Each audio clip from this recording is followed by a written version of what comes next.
Hi everyone, welcome back.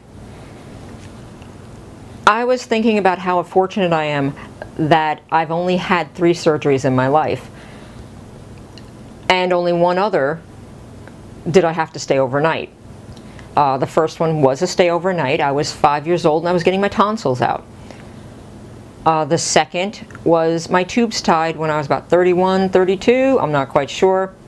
That was a day surgery. The third was I had a weird pap smear, and we found some weird cells on my cervix, and so to prevent them from becoming anything, my gynecologist at the time, who's the same one I have now, he suggested we did a office procedure, but then he said to be really sure I prefer to have this day surgery thing, and it was quick and it was relatively painless, and everything was good after that. And then the recent one now, I've had the hysterectomy and fixing the various prolapse that I had. And that was an overnight. And then they spit you out. And I was thinking about getting my tubes tied. And even though that was day surgery, I remembered something that happened during it that made it the most embarrassing thing, actually the most embarrassing thing that's ever happened in my life. My gynecologist had, he asked me my yearly, he's like, are you going to have any more children? I said, no, I've got 3. Why would I want more? God, no. And I said, I wish I could get my tubes tied. And he said, he checked my insurance, and he's like, yeah, you can get your tubes tied. Your insurance covers it. And I said, really? Oh, sign me up. Let's get this done. Yeah.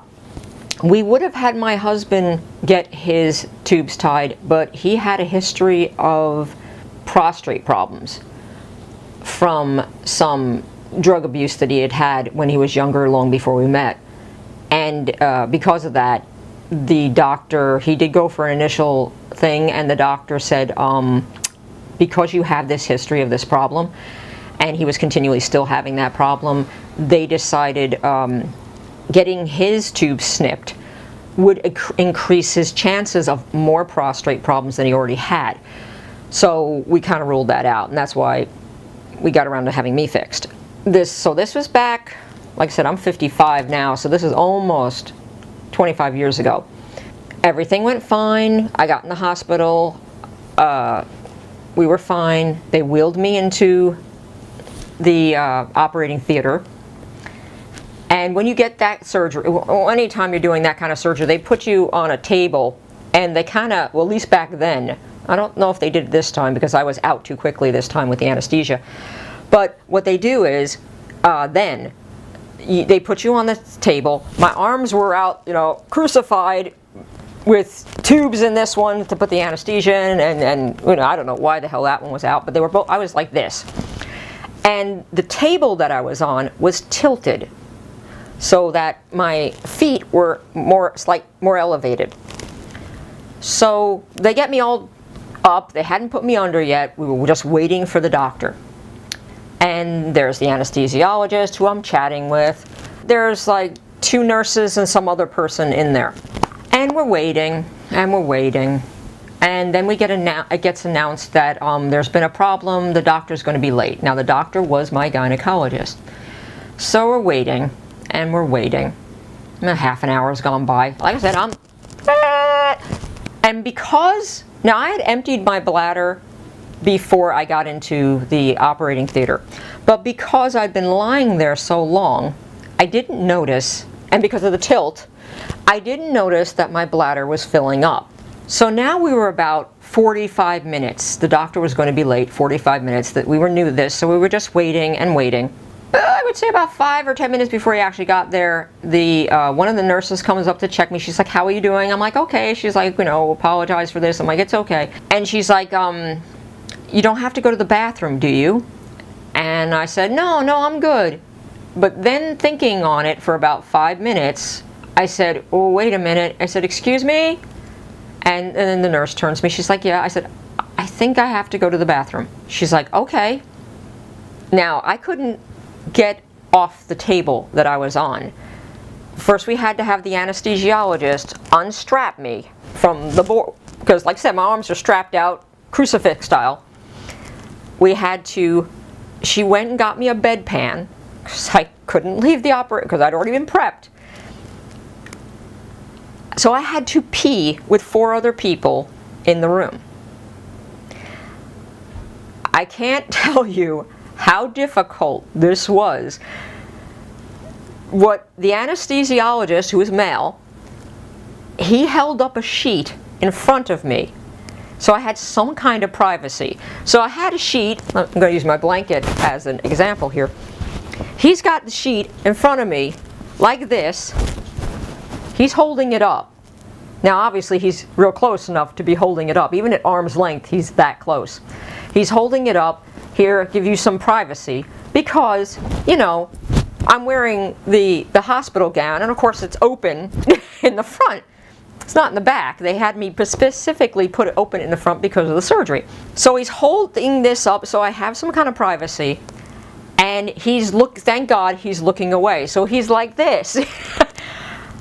They're busily doing their thing over there, and I'm like, I have the bedpan underneath me,